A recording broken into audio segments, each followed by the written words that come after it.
Hi ma'am, masi amuk koi anouba video ama purduna lakchari. Hariba makha tarpa video ina ngasi gi nainagado topic ti mat dudi matau karamna akhoi industry singsina water pollution se thokalibano India ta haina question se haidi water pollution se industry singsina kamaino thokali India ta ko English ki kanoda mutang pari ngasi in what way on the industries responsible for causing water pollution in India. Matau karamna India da what industry singsina water pollution se thoali habisini. Hai video si da koina ambada na tingi da concept hanam tingi ngisi ko. To karamna water pollution singse India da tholai no ida. Akhoi gi industry singsida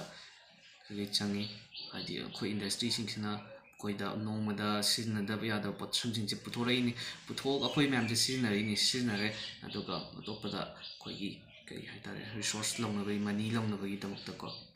capital longna bai damakta koi thadokre ni topa lamda kari da ko koi pesa phangna bai damakta thadokre hai thadokpa matam sita koi kai changi industry sing sida water sing ko water se the main component oin changi hai water sing se na mogi sabada changdori ni dagi Sara ni pothok se puthok ran loira pu matum sida industry sing sida phatta hauti myam ama thadara ko phatta hauti myam se koina moi se che laibadi yadabani na aduda laibe yadabani na makoi se chen tharani maramdi ising haibe pot sidi awang badagi anem da chen tharak tine ana ising sing se sum chen da kan water body sing da ko river sing da lake sing se da thengnara ko matam sida dagi high ising sing su akoina bu or natrag animal sing na plant sing na Pambi sing sina subsinduri bneba haidi maramdi koi di sing si sizna bani na ko sing si sizna bani na haiba sing se sizna rabani na akhoi da di mo thak uba matam sizna ruba matam da phatta ba sing haibu do oidori bneba aduna phatta ba sing je oiraba di kaidawrani akhoi da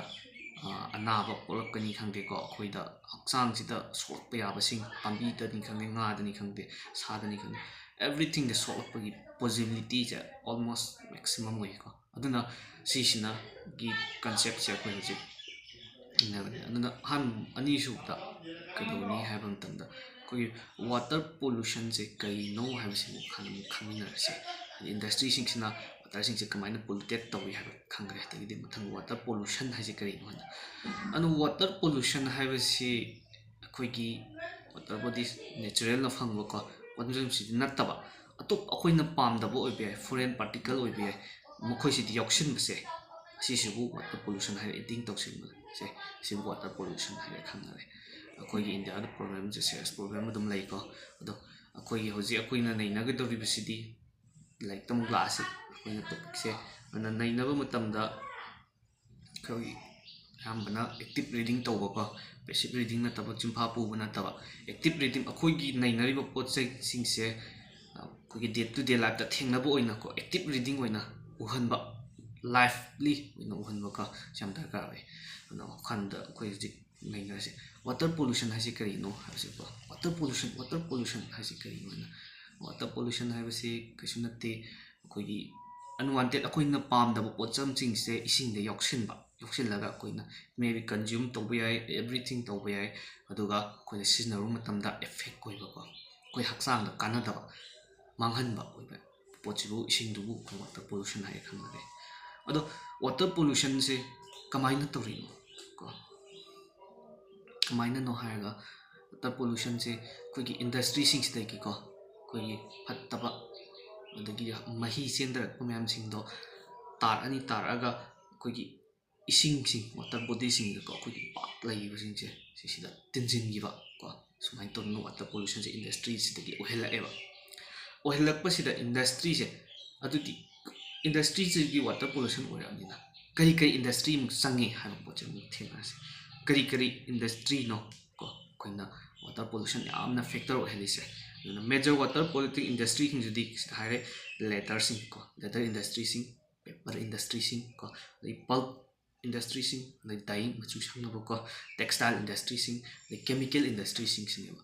haiba moigi tagi tholakpa phattaba pocham sing adagi di mahi sing sina koi sing body de stingin ga kum do water pollution se ohele ko ohelakpanina industry sing se kai kai industry no khange ko adu kamai to mu ohelle kamaina moina industry sing na phattaba sing thadolaga kamai to water pollution ohelle habadi akoida haksang da kanadaba potsak ohelle no ha adudi moida masagi thadola iba mahi du da phattaba koida kanadaba potlam sing yobom tho adra adne adu kai kai adne makhadam kai nei what they release ai makhoi sina thadorapa matamda kari kari amangba sing amu yaura i phattaba sing yaura i ha pot nei na se daga main industrial influence adi makoi na thadorapa da phattaba sing se ko kari kari no ha matamda heavy metal sing sine ba heavy metals kogi heavy metals sing se ni kai kai no metals sing jodi mercury cadmium copper etc adi makoi na thadorapa da amangba sing se kari kari no ha matamda heavy metals sing se yaw ha ba major industry sing sidagi ko leather industry dyeing industry textile industry chemical industry sing sidagi moi thadorakpa phattaba sing si kari kari no haiba matam da hariba ba mercury sing cadmium lead copper sing si yaure ba yauramni na water bodies tin laga dia koina haksang do thau bani khangde seasonal bani khangde koina affected to hele kana dreba adagi de hariba ngai industries chemical industries sing si da mu kari mu thola i pesticides ko moide sinaro kan mogi by product haiba ta pothok ariam aka te manghoba sing mogi by product sing do sing da tilap matam kai kai yawi pesticides sing ko fertilizer sing the synthetic chemicals sing ko adagi plastic rubber haiba sing su yaur abnina akoi haksang da sokngai gi oibagi problem mo heledana dana mogi hariba pocham sing se industries na thadorok mahi ni khangde mapang sing chu te yaure aduna moina soale ba koina pocham sing se soale adagi di case study am thole case study sina koina nei na ba ko to kamna nei na ba case study am thole thermal pollution se kari no se to nei no se thermal pollution ai ba di kogi thermal hai literal meaning da tan loksel asi thermal hai kai no heat ko heat na thon pollution adudi kai oi ba heat na pollution thon din pollution se koi na sai dai nai pollution si di water da ni and heat sina water do da thon din ne ba adudi kai no heat se nang khata no yeng na si ko question se kamai na tholi no ha po che kai no ha no adi hot water koi industry sing sidagi hot water from factories and thermal plants that ki drain into pond and river before cooling hadi akogi ngasai gi industry sing sidagi tholai ko di phattaba material sing sunu thol le adagi thermal pollution sum thu yeng ase thermal sina kamai tong ne hadi thadar iba ngasai gi ising the industry se thorok ko je ising je asaba thador e hadi moiki ngasai gi by product to ina hadi cooling to honnabagi oibe ai ko hadi akogi factory sing sida cooling to honnabagi oibe ai or not phattaba oibe thador ising se saraga ising se tare ha ising se ta se kamai sisina koigi kari hai tare sanga sing sida ko di manghan ba swan ba ki problem chu hele ba kamai na no ha koigi yum da su samna hairaga nga se hat pa matam da kidawi ma sing ni sing ibok sing ko thain ngai da tori se ising se prong so hale ising se so la nga se kona ma da hapani khang de polang da hapani khang mathak ising da khaidra aduni asaba sida di mi bo siri bane ba siri ba sing nga do da su siri bane ba sa ba sing do haitara sini thermal pollution habse andagi high pollution se ising asaba do thola factories the industry da direct koi water body sing haitara do da jam sing kill sing mem hato e ko fish sing ko adagi water bodies to live animal sing che adana makoi gi high bagi haidara pada